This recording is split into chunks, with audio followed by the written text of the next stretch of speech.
I think that this is going to be recorded on private, so please don't feel like you have missed my live. This conversation is I guess a tough one to have, but I just want to talk for a little bit. Here's the thing, you know, burying our loved ones is something that's not easy, and it's something that we don't always want to face. And one day we all are gonna be laying in that casket if we don't go by the rapture. It depends on, what's gonna happen. However, in the same breath, we have to face reality that the majority of us are gonna go by the grave. And one thing that we don't want to do is leave our loved ones scrapping to pay for our arrangements. Um, I've seen many people stuck doing fish fries and doing all kinds of things to raise money, selling, items, personal items that they needed or whatever the case may be. And it kind of reminds me of AJ Johnson's situation, which I don't want to really kind of stay on that too long, but to watch his wife sit there and cry and blame the fans for not being able to bury her loved one was very it was heartbreaking and it was disappointing, because at the end of the day, how can your husband obtain as much money as he had and he literally refused to take out a policy? Now, even after he had his first heart attack, that should have been a sign, hey, God has spared my life, for the moment, because we all have to leave eventually. And let me go ahead and get my ducks in a row. Let me go ahead and drop $40 a month on policy. Sounds much cheaper than that. It all depends. Because when that time comes, you know, um, and our family have to lay us to rest, I mean, it shouldn't be a struggle. I feel like after you bury your loved ones, you shouldn't be stuck at the funeral home with bills and what have you. Um, I don't mean to hurt anybody or step on any toes, because I don't really know too many people's business when it comes down to burying their loved ones. But I've seen it a lot. I've seen people struggle and scrap up money and give up their checks and do all this other stuff when a policy should have been you know um, put in place so this stuff can be less complicated, or you may not have to fork out much money whenever it comes time to handle the business. I don't mean any harm, and I don't want to hurt anyone's feelings, but this is one of the things that we have to stop playing about, and we have to go ahead and just get our ducks in a row. And I know there are so many people living check to check. I get it, but if we can set money aside to get our nails done, and we can set money aside to go buy that outfit you've been eyeing at the store or eyeing online, if we can go get that money up to buy our favorite handbag or favorite shoes or whatever, we can take that money and we can put it on a burial plan. Because when I leave this earth, I don't want to be a burden to anybody. I want people to say, you know what, she got her ducks in a row, she got everything picked out. I know people who have legit sat there and they have picked out everything. So when it was time to to lay the body to rest, it was just a breeze. Besides the hurt and pain that the family's left with, as far as the all of the I don't want to say financial, but just all the burial arrangements and things was taken care of, because it is a lot. It's a lot.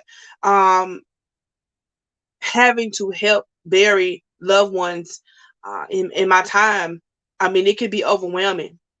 It could be overwhelming. You're already, dealing with the loss, or was there when the person transitioned, or whatever the case may be. And it was very tough because you don't get a chance to grieve right away, because you have so much going on. You have to pick out the casket, you have to pick out all kinds of things, and it just becomes a bit stressful and overwhelming. Then you got people know that you're making arrangements or asking questions, or maybe they want too much of an input in on everything, and it becomes overwhelming. But at this point, I've seen a lot of people that I really thought that we were going to be old gray haired women, and wearing, like little old ladies with the church hats and the gray hair and sitting front row and all this other stuff. And then in the reality is the fact that it did not happen, or it cannot happen because that person is no longer here. That was very jarring for me. And the people that I know that I had to assist with burials or just arrangements, it wasn't pandemic related, but it was complications like cancer, heart attacks, um, strokes, and things of that nature. So, um, and then there, and I think the ones I'm thinking of, they all had the jab, but I mean, it's just that it's not a get out of death card. That's what people don't understand. But I don't want to go into that. But I'm gonna say it like this: it pains me to think about the fact that one day we all can be talking to each other, and the next moment we're saying rest in peace. But when it comes back to AJ's family, it's embarrassing to have a loved one to get on the internet or get on the news or get on whatever and blast their complaints like that and blame everybody else when you lived every day and bought whatever you wanted whenever you needed it, but didn't purchase a burial plan. And now the family's got to put their bills on hold and put you in the ground. And it's absolutely not fair to your loved ones. I would be embarrassed if I knew that my family had to scrape and buy and have all kind of fish fries and chicken fries and fundraisers and GoFundMe just to throw my butt in the ground when I sat here and bought whatever I wanted, ordered stuff online, did had little mini shopping hauls and shopping sprees. That stuff adds up. Just I'm not gonna say I'm a wasteful person because I'm not, but I can think of a lot of things that I bought that could have waited, when it came down to business. So listen, I could ramble on and on about this stuff because I'm very passionate about it. But in the same breath, um, we have to get ourselves prepared. And I know you're paying the policy every month or every so many months, and you're feeling like, oh, this is just a waste of time. I'm gonna live to be 90. Well, prayerfully, I pray you do live to be 90. I do pray that you do live as long as you can. However, someone still has to put you in the ground. So now there are some people who choose to be cremated, and then there are some people that their loved ones have to be cremated because they don't have the money. They have to pay to show the body on display, renting a casket, so to speak. But then you have to turn around and actually um, send them on that way, and it's just not something that I would personally want for myself, even though I won't be there to know what you've done or not. But I want to encourage people, man. If y'all don't have health insurance, get health insurance. If y'all don't have life insurance, get life insurance. These are the main two policies that you're gonna need in life. Now I understand there are other things that we're gonna need, like renters insurance or homeowners insurance and things like that, because we all know natural disasters are gonna happen. But the main two policies that you need is health and life. So, get in front of that. Um, I may be repetitive to somebody, and I do apologize for that. Hold on for one moment.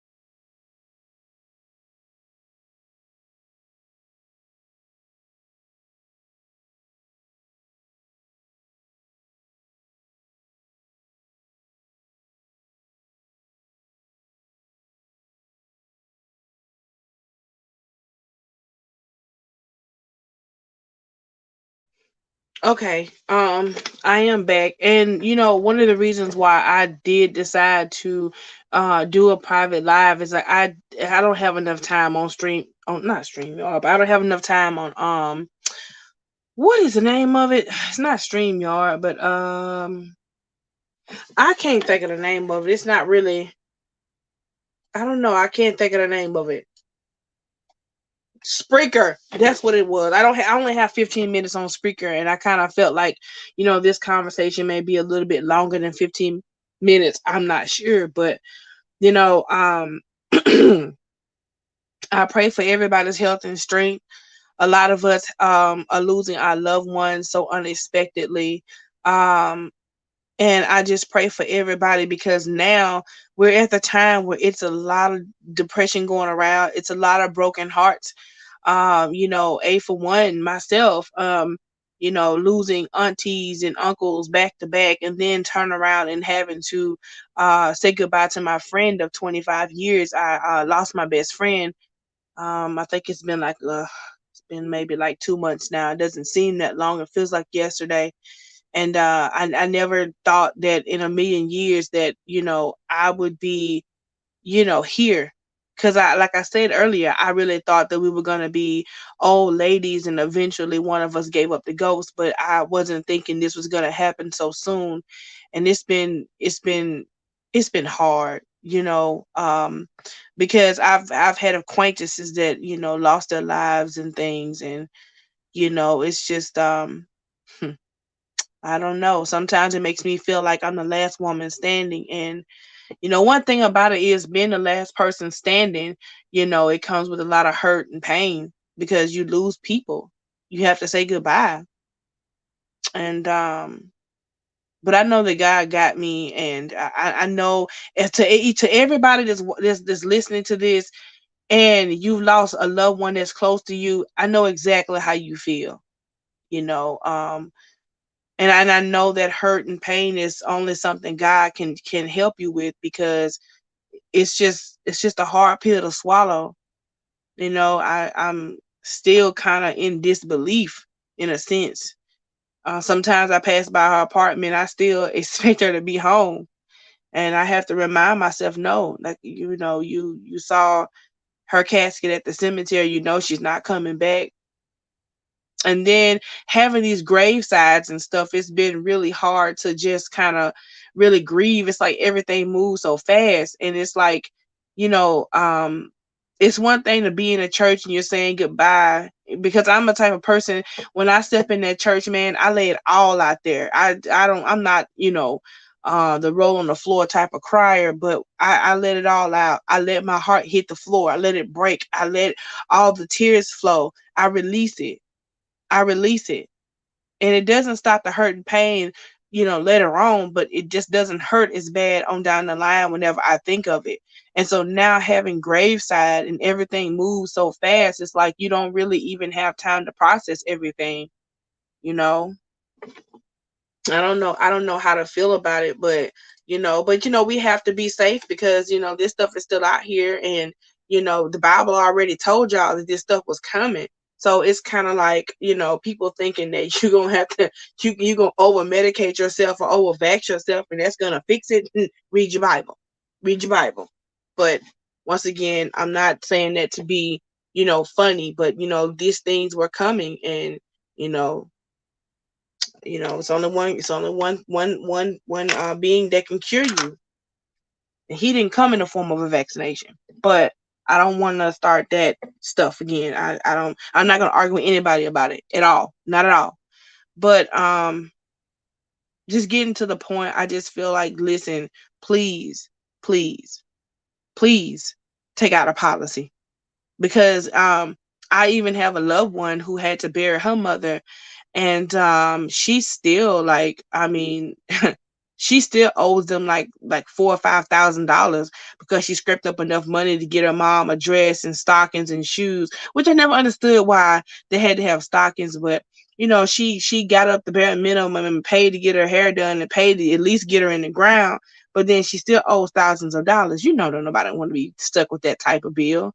So guys, listen, I know some of us are living check to check. I know some of us have a lot of bills, but y'all got to make sure that you take out this policy, because we don't want to be a burden to anybody else.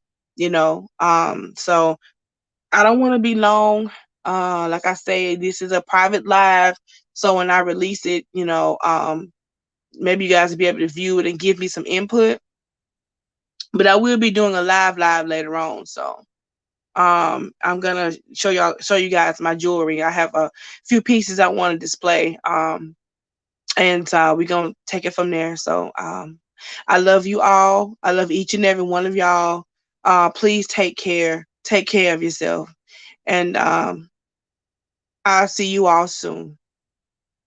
Bye bye.